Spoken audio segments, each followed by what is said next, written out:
Hey guys, welcome back to Days with Delia. Today we are going to be talking about being in your 30s, struggling with loneliness, with relationship, and not really knowing what you want out of life. I do just want to give a trigger warning that we will also be discussing sexual assault and childhood trauma. Now, before I get started, I do just want to say that if you'd like to write in, you can send me an email to dayswdelia@gmail.com. And also just a little reminder to subscribe, hit the like button, and leave a comment with any thoughts or advice that you might have on this topic. Okay, now let's begin. So I had a viewer write in and she said, I'm a 31-year-old Muslim originally from Senegal, but I've been living in Paris for 12 years now. I left after high school and I now work in the advertising industry for 7 years. I would say that professionally I'm doing pretty okay, alhamdulillah, against all odds. Now, alhamdulillah means praise be to God. Growing up, I've had a pretty dysfunctional childhood, which led to a lot of failure in both middle school and high school. I graduated high school 2 years later than people my age and was pretty insecure about that for a long time. As a matter of fact, most of my family members thought I would grow up to be a failure. I'm a victim of sexual abuse. When I was about 7 or 8, a member of my family was touching me inappropriately, which really messed me up growing up. And unfortunately, I then again experienced similar stuff later as a teenager from different men, 4 other to be precise.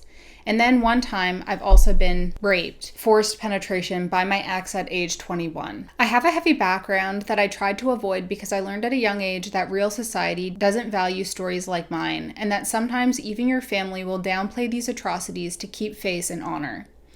This is not the subject of my email, but I've been going to therapy for about 2 years now that I can afford it, but it's just to give you some context. Childhood trauma always impacts us in adulthood.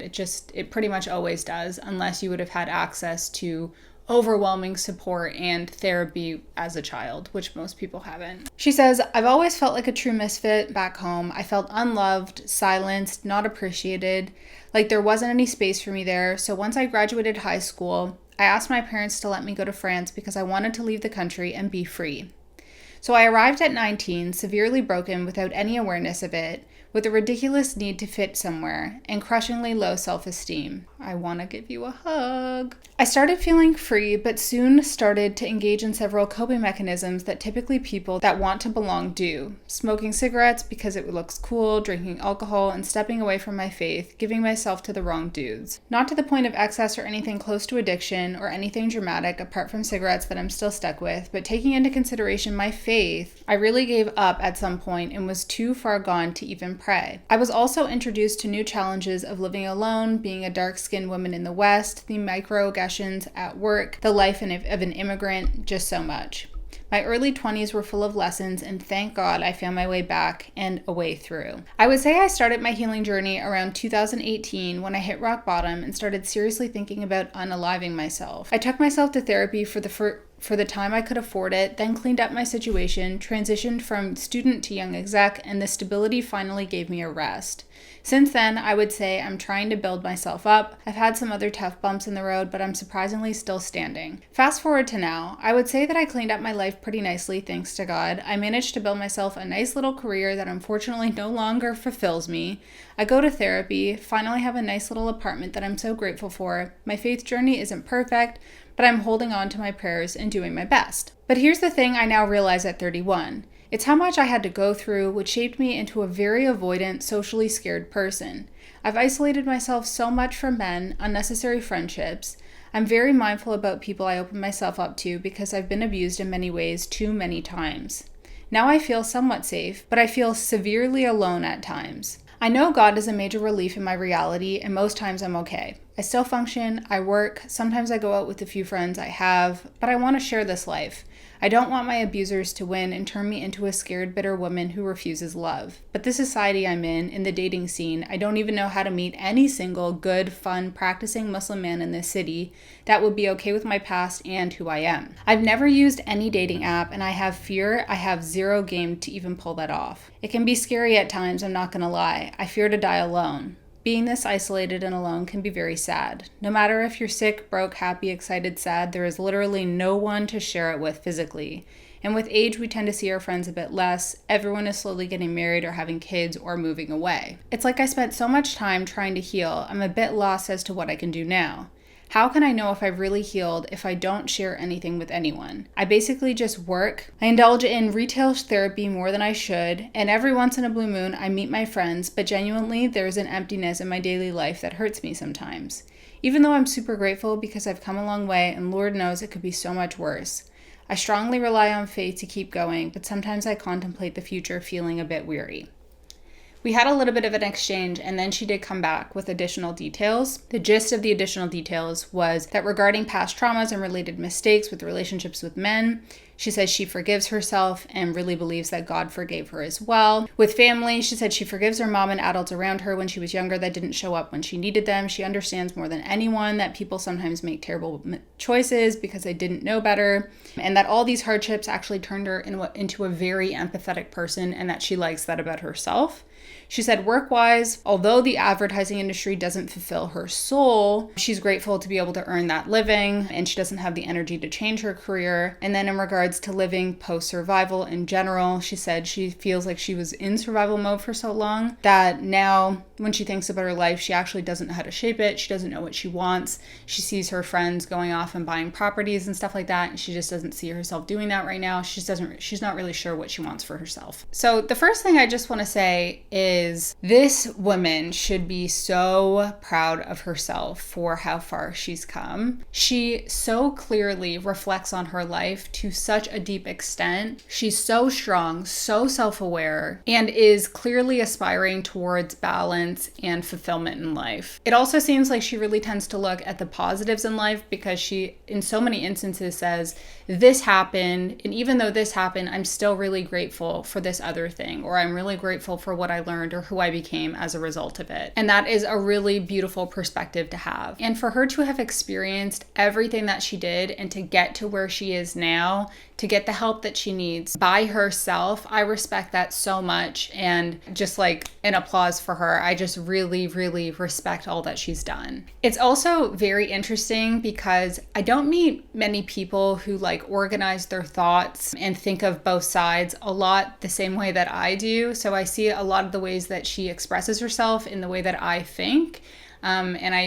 It's a random thing just to mention, but in the world of the internet, I guess that's how we come across people like that, and that's a really beautiful thing. But hopefully, because of the similar ways that we also look at things, this video can be helpful. Now, before I continue on with this video, I do just want to clarify that I am not a therapist. I'm just someone who has some life experience. I reflect a lot on my life. I like to understand things for myself. I also like to understand other people, and I do have an interest in psychology, and I do know some on childhood trauma and sexual assault. So once again, hopefully what I have to say, some of you will find helpful. It's definitely just a different perspective, and sometimes it is helpful to hear that perspective from another person. So let's begin. The first thing I'm going to talk about is the root problem. Now, the viewer herself is both extremely aware of the actual root problem as well as what the cause of her root problem is. But to kind of highlight it for everyone, she herself says that she is extremely avoidant and doesn't feel safe with people. She wants relationships and connections, but in the past for her, that has been really dangerous. She essentially doesn't know how to have a super safe, connected relationship because so many people have violated her trust and have been unsafe. She also feels a bit lost and isn't sure how she wants to take her life forward, and she doesn't really know exactly what she wants for herself in life as well. Now, the root cause of this is also very clear to the viewer. She experienced childhood sexual assault and didn't have family or societal support in general. And from a childhood trauma perspective, that would fundamentally impact us now as adults, because it wires and conditions us in a very specific way and really influences the way that we see the world. And it does that by directly impacting the way that we mentally/cognitively would respond to situations, as well as how our body and nervous systems respond to life situations that could even remotely be seen as a threat. And then the other side of it, which makes it even further complicated, is that it does impact our ability to properly recognize what a threat or an unsafe person actually looks like, to be able to avoid those situations as well. So as you can imagine, that's very confusing. The other part of it is that when you experience something like that as a child, it is literally impossible for the child to process that on their own, being the child. The safest option for the child is to suppress whatever they're feeling. So when the viewer describes herself as avoidant, that really makes sense because that was the only thing that she could do as a child that would keep her safe. As a child, kind of like suppressing your feelings, suppress the anger, suppress the sadness, and live in that kind of survival state to get you through, that was the safest option and probably the only option for her as a child. So someone experiencing something like that can't fully be themselves. They can't express their true feelings, and they have to ignore part of their life experience. And the problem with that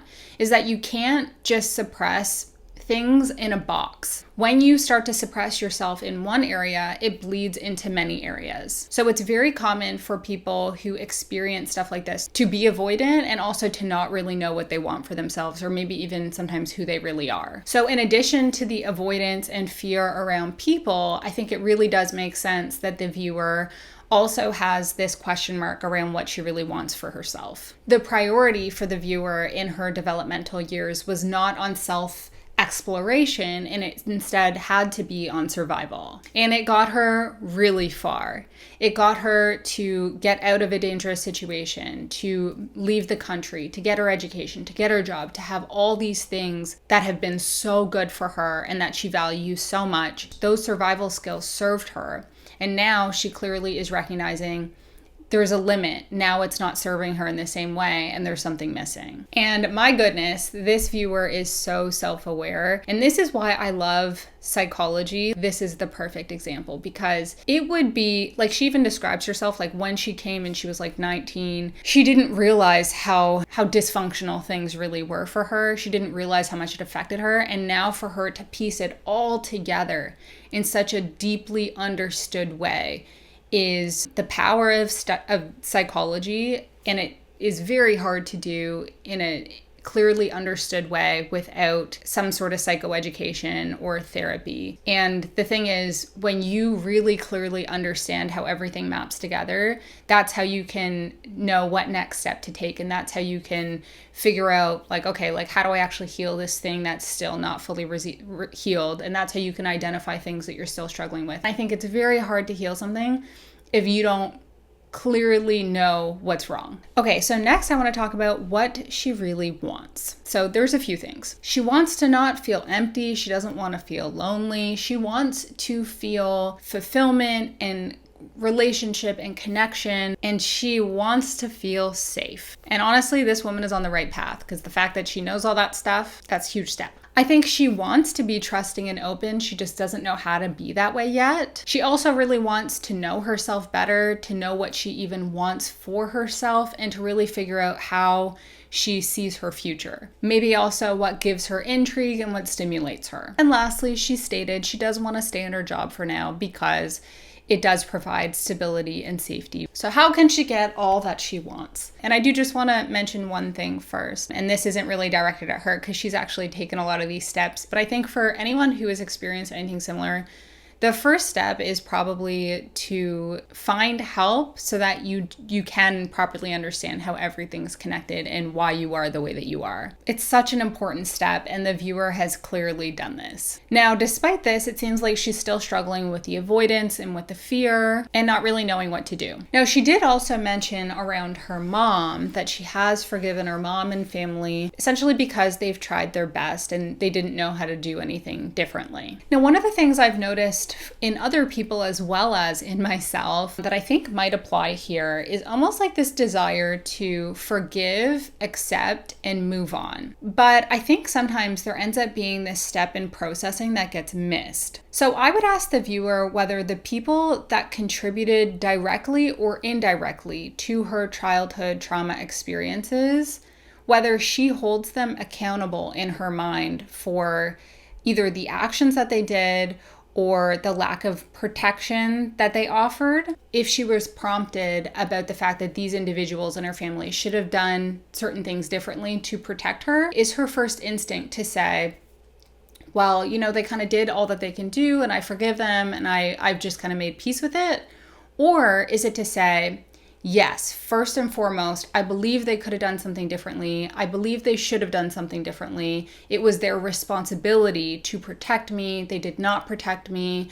And that was not fair. Then to say, but I also understand their own traumas maybe, or their own life experience that prohibited them from being capable of doing so, and therefore I forgive them. I wanted to kind of like show that as an example because I think there is often this instinct that people have based on their childhood experiences to skip over the holding people accountable part and go right to forgiving. And this is often a sign that something isn't exactly healed yet. Because when that is the case, it kind of means that emotions linked to that experience are still trapped in your body and are unprocessed. So let me give you a bit of an example. It's a different type of situation, but say a person's father was extremely hard on them about school when they were younger to the point of being physically and verbally abusive. Now that person, now as an adult, should hold both cognitively and emotionally and feelings and everything that how their father acted was inappropriate and not okay, and that it caused for them a lot of emotional turmoil and pain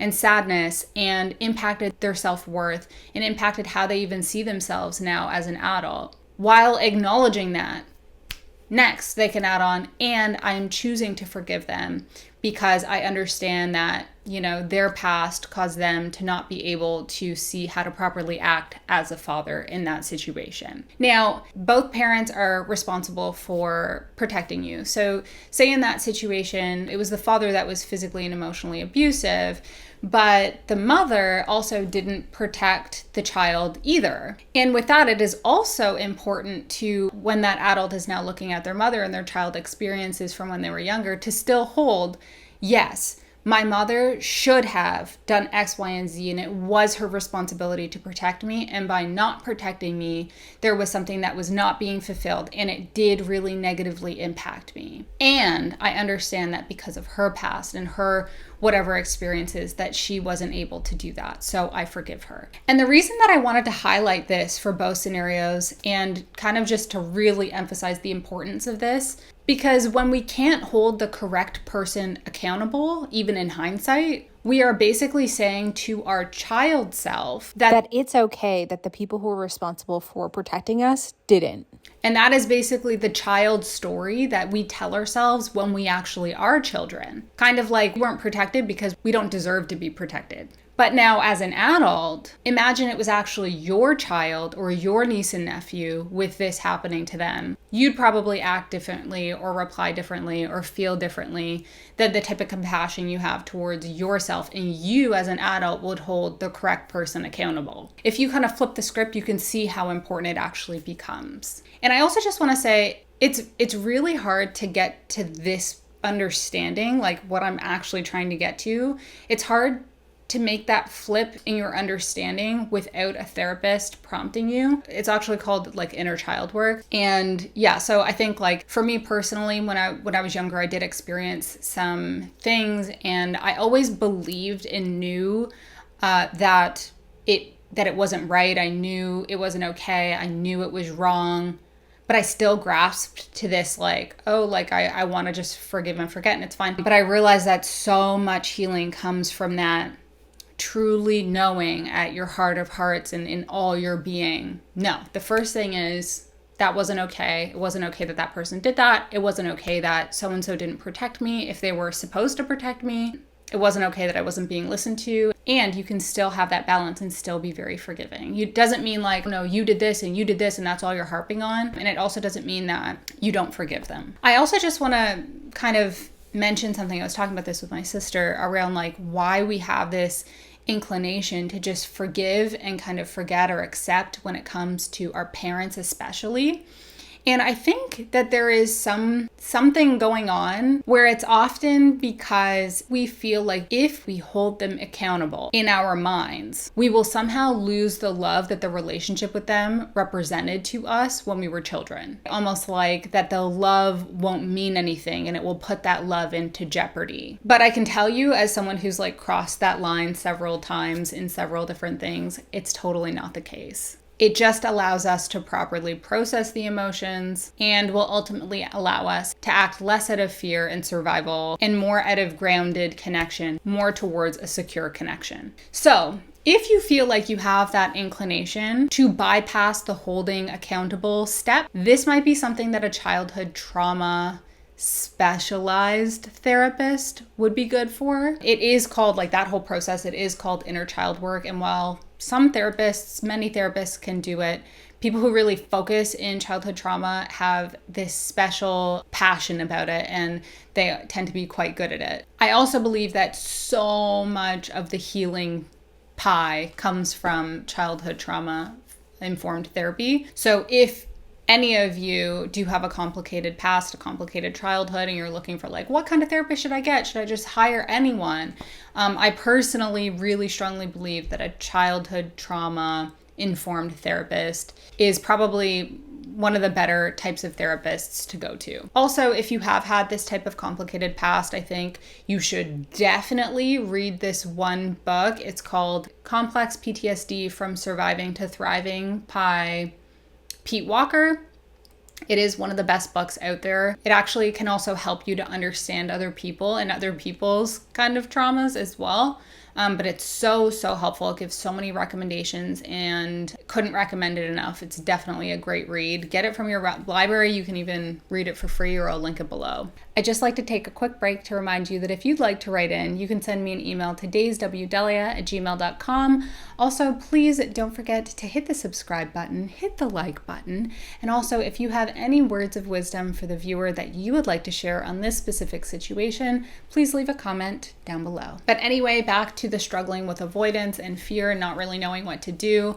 Again, I do think I'm strongly advocating, if you haven't had the opportunity to, like, do that step that I mentioned a minute ago, find a therapist or prompt your therapist to help you with that type of work, because it's so important. There's so much healing that comes from it. Assuming you've kind of got through that a little bit, or maybe you've had one or two of those perspective shifts, I think that a lot of healing, although it's not really talked about very often, but when it comes to complex issues and feelings in our body around anxiety and fear and all these things, so much healing can actually come from body-based therapies as well. So the viewer really wants to get to a point where she's not scared, she's not in fear. And these are actually, believe it or not, body sensations. Think of if you're walking down the street at night and you notice someone's, like, walking behind you and it makes you feel scared. If you really tune into what you're feeling in that moment, that you go, ding, ding, I'm scared, it's actually body sensations. It's like your shoulders kind of contract, your body's contracting, you feel tingly, and you're actually going into a bit of survival response, and that is all in your body and the sensations in your body. Or to give another example, imagine you're with a partner and this is not a partner that you really trust to take care of your emotional well-being or your physical well-being, and you think that they are going to violate your boundaries. You again would feel fear, and again, it's a body sensation of fear. It's not just in your mind, like, oh, I'm scared of this thing. Well, how do you know you're actually scared? Your body is actually telling you it. There's signs that this is a scary situation. And sometimes when you've experienced trauma, your body will start to react. It will overreact in certain situations. And to someone who hasn't experienced trauma, they might not respond in the same way because the situation might not actually be dangerous. But for someone who has experienced trauma, it actually feels very, very scary, and it's all happening in your body. So when we experience things traumatically that happen to our body, say for example with sexual assault or violence, these really impact our nervous system, and we kind of lose touch of our grounded feelings. And I'll also say emotionally distressing situations, especially that have happened to us when we were younger, but also repeated things, anything that's traumatic emotionally as well and physically, they also end up affecting our nervous system and the way that we respond. So what happens is when we are even remotely reminded of that distressing thing, we start acting out of our survival instinct, which basically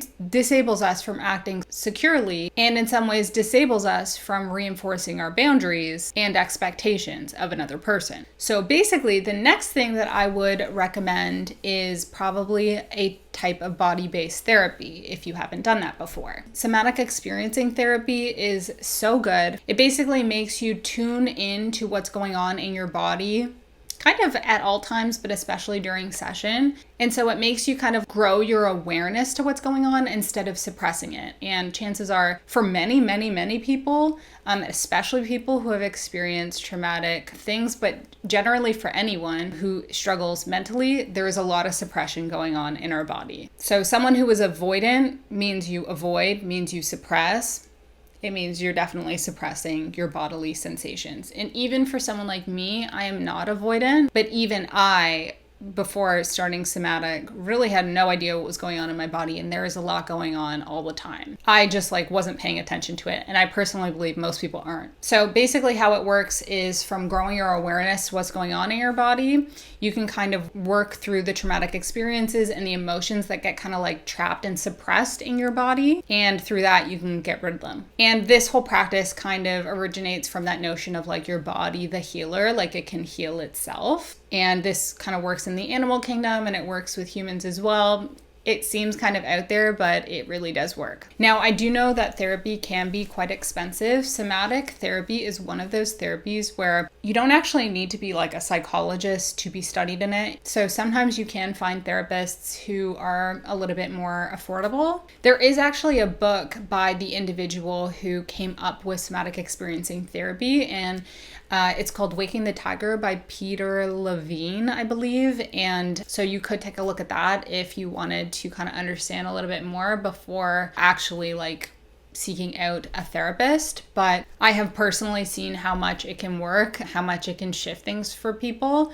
And ultimately for the viewer, this type of body-based therapy would be with the goal to rewire herself so she feels grounded and really aware of how she feels. Our body basically gives us very clear signs of danger and of lack of safety when we are typically grounded and know exactly what grounded feels like. So basically what she would want to do is work through the traumatic experiences somatically from a body-based way so that her body isn't overreacting to things that aren't actually threats. This would basically be getting rid of the overactivity that comes from the trauma so that we can be more grounded, so that she can understand exactly what's going on in her body and really track it and know what it feels like to be at peace and at comfort and in safety. And from there, she will then be able to trust the signs of danger that her body will give her if she's ever in a situation of danger. To give a little personal story, this didn't even come to me from somatic, but in general, I learned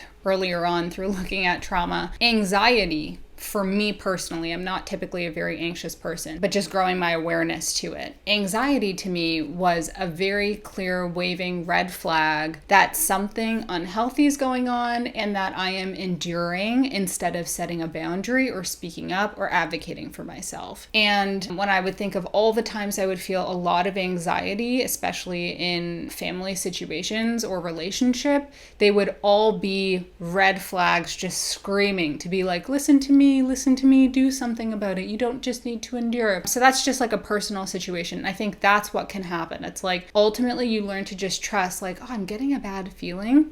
That's because something's actually going on. And ultimately you'll see you can listen to it and you will be able to trust it. And that's kind of the attunement to your gut feeling. It'll just be very strong. And so couldn't recommend somatic experiencing enough. I think it's so cool how you can work through past traumas and things that have kind of haunted you and work through it and kind of repair and get rid of the trapped emotions. And all of this I recognize is so vague.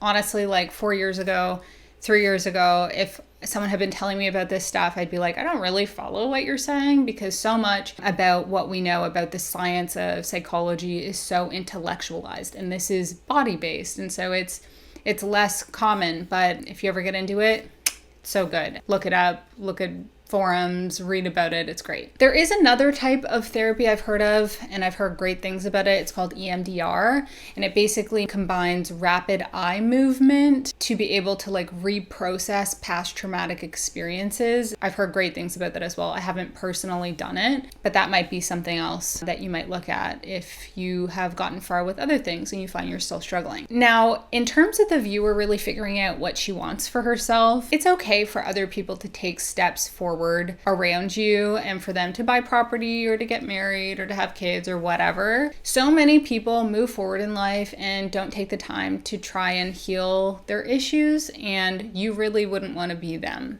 And I think that the best thing that you can do for yourself is exactly what you've been doing. You are clearly on your own path, and this path has gotten you so much good, and it was the path that's meant for you, and it's going to lead you to where you need to go. Now, in terms of just like finding what that might be, like what is it, what do you actually want for yourself? Where do you want to go? I saw at the beginning, it was like the third thing you said, or the second thing you said, I'm Muslim.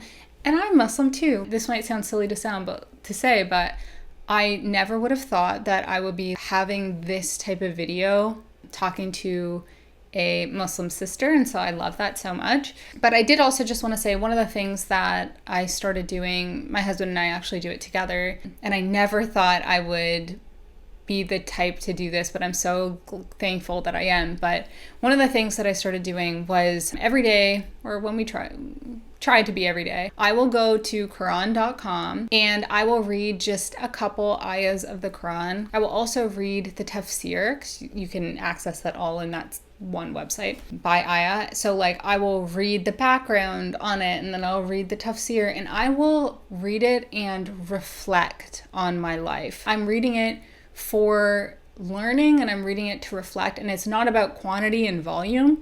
It's about like going slow and just really reflecting what it means to my own personal life and how it relates to my personal life. And that's not how I grew up with religion and with Islam and with the Quran.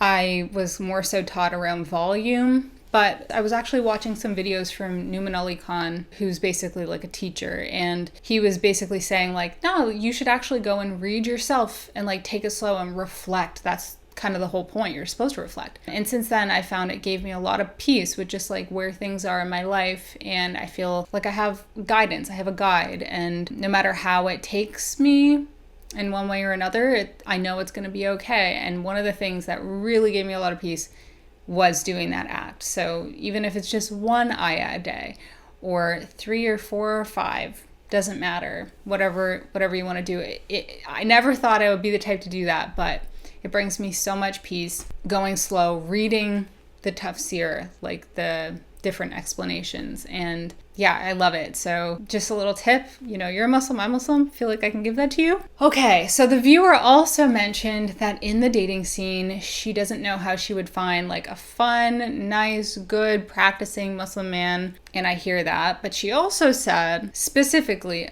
one that would be okay with her past and who she is. So 2 things, I just want to remind you. God made you, your soul, exactly as you are, exactly as it's meant to be. And you are your soul, you're who you are at your soul.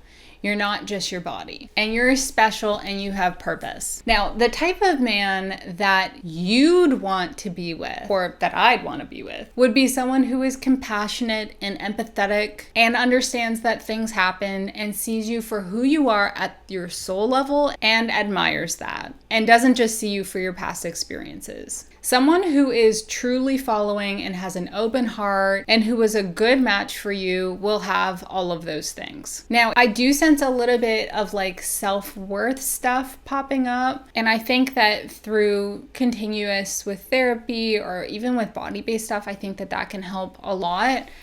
Because at the end of the day, those limiting beliefs that say like that type of guy wouldn't be interested in me because of my past, or he'd judge me or whatever. It's like, no, you got to get to a point where you're like, I'm special, I'm a good person, I am my soul, and I love my soul, and my soul tries to be a good person, do the right things and learn and is reflective and is all these good qualities, and someone should respect that and appreciate that, and you deserve that. And that's out there if God wills it for you. If you ever do choose to use dating apps, I would recommend that you try Muslim dating apps. Yes, of course, on any dating app, there's going to be some weirdos, but anyone who's on a Muslim dating app, at least it says like they're probably looking for like a proper partner. They themselves are Muslim. And then there's various degrees of, people's past and stuff like that. And I would think that you'd probably find more success through like a Muslim specific dating app, since that's what you're looking for, and maybe not one of the more general ones. On another note, one thing that really helped me just in terms of, because I know you said like you don't really feel fulfilled by your career, and also around like what you want in life and stuff like that. So obviously like religion's given me a lot of that. That's why I kind of gave that recommendation. But another thing that's not religion that has given me a lot of clarity, and I feel like came into my life at the right time, and I'm so thankful for, is there's this book. It's called The Creative Act by Rick Rubin. I'm not even done the book. I like am milking my way through the book, but you can also just like look at the YouTube video interviews that Rick Rubin, where other people are interviewing him specifically on the Creative Act. And if you don't know, this is super random. Rick Rubin is a producer who's worked with like all the big people in music. Not that I'm even that big of a fan of music. I'm not really. It was a coincidence that I found this. But he basically wrote out the whole creative journey that they'll go down. And it applies to everything, not music production, but just anything. And it's kind of more so like a way of life.